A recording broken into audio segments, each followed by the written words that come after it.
wrote my first book when I was 10 years old. The full-length book that I ended up printing off my dad's computer, which I'm sure he loved, giving it to my mom and asking her, please publish this. Thanks. That poor woman.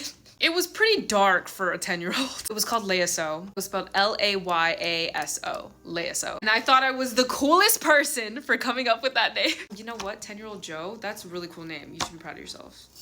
Can you hear me in there? It's about this little girl who lives near the ocean, of course, and she ends up finding this treasure box. It's like a little jewelry box that washes up on shore, and inside is a necklace with magical powers. No, it doesn't have magical powers. It's a necklace, and she's like, this is so pretty, I'm gonna keep this. And so she decides to keep it, unbeknownst to her that there are actually criminals looking for that very treasure box. She is now keeping in her room. And her mom, because she's a single mom, of course, because her mom has to go to work and she's off from school, that she watches her little sister. She has a little sister.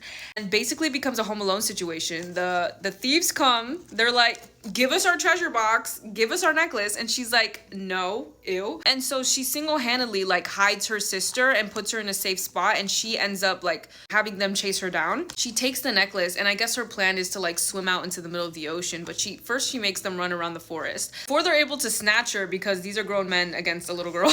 The fisherman at the dock, who she always says hi to, she's always nice to, he ends up helping her, and she's able to get away from them. Police arrive, the mom arrives, and you know, she really saves herself. She really does it on her own, to be honest. Her little sister was so scared. Her mom, when she finally takes a good look at this jewelry box and this necklace, she's like, oh my god, this was your dad's.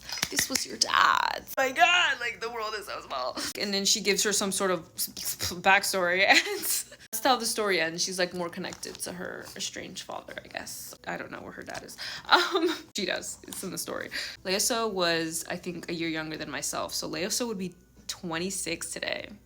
Isn't that crazy? But yeah, I wrote that whole thing.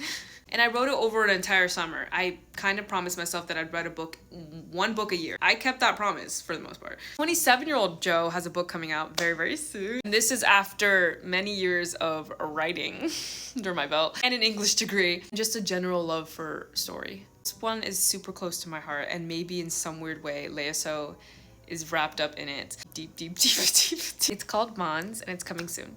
Bye.